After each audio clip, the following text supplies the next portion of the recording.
విధాత media ప్రేక్షకులకి నమస్కారం. పచ్చ లేదా మరకతం, ఎమరాల్డ్, దీనికి సంబంధించినటువంటి విశేషాలు, ఎవరు ధరించాలి, ఎన్ని క్యారెట్లలో ధరించాలి, స్త్రీలు పురుషులు అందరూ ధరించవచ్చా, దాని ఫలితం ఎలా ఉంటుంది, ఇలాంటి విషయాలన్నీ ఈ వీడియోలో తెలుసుకుందాం. పచ్చరత్నము అనగా ఎమరాల్డ్, దీన్నే మనము బహుమూర్ధ రత్నము అని కూడా అంటూ ఉంటాము. బుధ గ్రహానికి సంబంధించినటువంటి రత్నం. బుధుడు విద్య, వ్యాపారము, సంభాషణ నైపుణ్యము, లాజిక్, మేధస్సు, చాతుర్యము, విద్య ఇలాంటి అన్నిటితో ప్రమేయం కలిగి ఉంటాడు. మరి పచ్చరత్నం ధరించడం వలన బుధుని శక్తులు ఏవైతే ఉన్నాయో ఈ నైపుణ్యాలన్నింటినీ కూడా మీరు పెంపొందించుకోవచ్చు. అయితే మిథున రాశి వాళ్ళు ముఖ్యంగా బుధుని స్వరాశి వీళ్ళు, కాబట్టి వీళ్ళకి చాలా అనుకూలంగా ఉంటుంది. కన్యా రాశి వాళ్ళు బుధుడు ఉత్తమమైనటువంటి ఫలితాలు ఇస్తాడు ఇక్కడ, ఎందుకంటే బుధుడు ఉచ్చ పొంది ఉంటాడు ఇక్కడ, కాబట్టి కన్యా రాశి వాళ్ళు కూడా పచ్చని ధరించవచ్చు. మరి తుల, వృషభ, కుంభ, మీన రాశుల వాళ్ళకి జాతకానుసారం బుధుడు లాభస్థితిలో ఉంటే కనుక వీళ్ళు కూడా పచ్చని ధరించవచ్చు.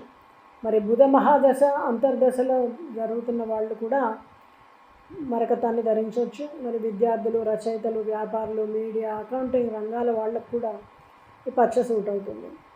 మరి ఎవరు ధరించకూడదు? ధనుస్సు, మకరము, వృశ్చిక రాశుల వాళ్ళు, వీళ్ళ కోసం బుధుడు ప్రతికూలంగా ఉండే అవకాశం ఉంటుంది కాబట్టి వీళ్ళు మాత్రము బుధుడిని పచ్చని ధరించకూడదు. బుధుడు 6, 8, 12 స్థానాల్లో ఉన్నప్పుడు కూడా చాలా జాగ్రత్తగా ధరించాలి. జాతక విశ్లేషణతో మాత్రమే సరైనటువంటి ఆస్ట్రాలజర్ని కలిసి ధరించవచ్చా లేదా తెలుసుకుని ధరించండి. మరి ఎన్ని క్యారెట్లలో ధరిస్తే మంచిది? కనీసం 5 రత్తులు అంటే క్యారెట్స్, 5 రత్తుల పచ్చరత్నాన్ని ధరించాల్సి ఉంటుంది. శరీర బరువు ఆధారంగా చూసుకునే పని అయితే 12 కిలోలకు ఒక రత్తి చొప్పున, అలాగే వయస్సు చూసుకునే పని అయితే 10 సంవత్సరాలకు ఒక రత్తి చొప్పున పెంచుకుంటూ పోవాలి. అలాగే కొలంబియన్ ఎమరాల్డ్స్ అని ఉంటాయి, అవి చాలా అత్యుత్తమమైనటువంటి ఎమరాల్డ్స్. అదే జాంబియన్ ఎమరాల్డ్స్ కూడా వాడుకోవచ్చు. మిగతా మనకి రకరకాల శ్రీలంకన్, ఇండోనేషియన్ రత్నాలు ఇలా కూడా దొరుకుతూ ఉంటాయి. వాటి ప్యూరిటీని మీరు తెలుసుకుని అప్పుడు ధరించండి. పచ్చ స్పష్టతతో ఉన్నటువంటి, లోపాలు లేని, మచ్చలు లేని, చుక్కలు ఎలాంటివి లేకుండా ఉన్నటువంటి, పగలకుండా ఉన్నటువంటి రత్నాన్ని మాత్రమే మీరు ధరించాలి. మరి ఏ లోహంతో ధరిస్తే పచ్చ మంచిది? బంగారము లేదా వెండి, ఈ రెండిట్లో కూడా ధరించవచ్చు. అయితే ఫస్ట్ ఆప్షన్ మాత్రం బంగారానికే. పురుషులైతే కుడి చేతికి చిన్న చిటికెన వేలికి ధరించాలి. స్త్రీలైతే కనుక ఎడమ చేతికి ధరించవచ్చు. ఉంగరం లోపల రత్నము చర్మానికి తాకేలా ఉండాలి. కొన్ని దగ్గరలో రింగ్కి కింద మొత్తము పూడ్ చేసి ఉంటుంది, అలా కాకుండా రత్నము యొక్క రేస్ అనేవి చర్మానికి తగిలేలాగా ఉండాలన్నమాట. అయితే ధరించే సమయం బుధవారం రోజు ఉదయం శుభముహూర్తంలో బుధ హోరలో 6 గంటలకి బుధ హోర ఉంటుంది. అది 6 నుంచి 6:10 మధ్య అయితే ఇంకా మంచిది. సబ్హోర కూడా బుధ ఉంటుంది. అలాంటి సమయంలో ధరించడం, గంగాజలంలో, పంచామృతంలో, ఆవు పాలలో శుద్ధి చేసుకుని మంత్రాన్ని జపిస్తూ ధరించాలి. అయితే పచ్చరత్నానికి బుధ మంత్రం ఓం బ్రాం బ్రీం బ్రౌం సహ బుధాయ నమః అనే మంత్రాన్ని 108 సార్లు జపించి ఆ తర్వాత పచ్చిపాలల్లో కడగడం, పంచామృతంతో అభిషేకించి మంచినీళ్ళతో కడిగి అప్పుడు ధరించుకోవాలి. అలా మీరు మంత్రాన్ని పఠించలేని వాళ్ళు, ఎవరైనా ఆధ్యాత్మికవేత్తలు ఉంటారు, పంతులు ఉంటారు, జ్యోతిష్యులు ఉంటారు, వాళ్ళకి అది ఇచ్చి రత్నాన్ని దాని మంత్రోచ్చారణ చేయించుకున్న తర్వాత మీరు ధరిస్తే మంచిది.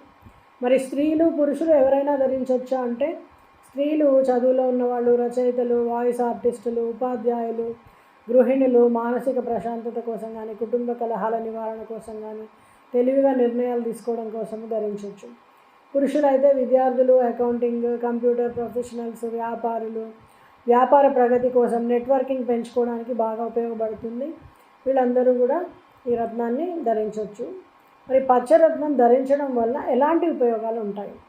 మెమరీ పవర్ పెరుగుతుంది, ఇంటెలిజెన్స్ పెరుగుతుంది, ఎగ్జామ్స్, ఇంటర్వ్యూల్లో విజయం సాధించగలుగుతారు, మంచి సంభాషణ నైపుణ్యము, వ్యక్తిత్వ వికాసం ఉంటుంది, వ్యాపార విస్తరణ ఉంటుంది, మార్కెటింగ్ సక్సెస్ అవుతుంది, వాక్చాతుర్యం పెరుగుతుంది, విద్య, కమ్యూనికేషన్ రంగాల్లో దివ్యమైనటువంటి ఫలితాలు ఉంటాయి. వాళ్ళు పెళ్ళిళ్ళ ఆలస్యానికి పరిష్కారం, అంటే బుధుడు 7వ స్థానానికి సంబంధించి ఎలాంటి ఇబ్బందులు కలిగిస్తుంటే కనుక అలాంటి వాళ్ళు కూడా ఈ పచ్చని ధరించవచ్చు. దాని ద్వారా ఆలస్య వివాహం ఇబ్బంది తొలగిపోయి వివాహం జరుగుతుంది. మరి నష్టాలు కూడా ఉంటాయి కదా, ఎలాంటి వాళ్ళకి నష్టం కలిగిస్తుంది. అనర్హులు ధరిస్తే చదువులో విఫలిత రావడం, అధిక ఆలోచనలు పెరగడం, మానసిక ఒత్తిడి పెరగడం, అట్లాగే మాట్లాడే తీరులో లేమి ఉంటుందన్నమాట. విభేదాలు ఏర్పడవచ్చు మాటల వలన, గట్టి తలపోయేటువంటి స్వభావం పెరుగుతుందన్నమాట. సంబంధాల పరంగా సమస్యలు వస్తాయి. 6, 8, 12 స్థానాల్లో బుధుడు ఉంటే కనుక జ్యోతిషుల నిపుణుల సలహా తప్పనిసరిగా తీసుకొని మీరు ధరించాల్సి ఉంటుంది. బుధగ్రహ శాంతి కోసము గణపతి పూజ, బుధ గాయత్రి జపం చేయాల్సి ఉంటుంది. అలాగే హరిత ఆలయ పూజలు, విద్యార్థులకు సహాయం చేయడము, అలాగే బుధ దోషము, పుస్తకాలు, పెన్నులు, అలా చదువుకు సంబంధించినటువంటి వస్తువులను దానం చేయడము, ఇలాంటి ద్వారా. అలాగే పచ్చదనము, ప్రకృతి ప్రేమ బుధుడికి చాలా ఇష్టం. మొక్కలు నాటడము, మొక్కల్ని పెంచడము, పరిరక్షించడము చేయండి. ఇలాంటి ద్వారా కూడా ఈ బుధుడు ద్వారా వచ్చేటువంటి దోషాలు, అలాగే పచ్చ ద్వారా నెగిటివ్ పడకపోతే మీకు వచ్చే ఇబ్బందులు కూడా తగ్గడానికి ఆస్కారం ఉంటుంది. అందరికీ నమస్కారం. మీరు మరి బుధుడిని అంటే పచ్చని ధరిస్తున్నారా? మీకు ఎలాంటి అనుభవాలు వచ్చాయి బుధుడిని ధరించడం ద్వారా? ఇంకేమైనా మీకు డౌట్స్ ఉన్నాయా? కింద కామెంట్ చేయండి. నమస్తే.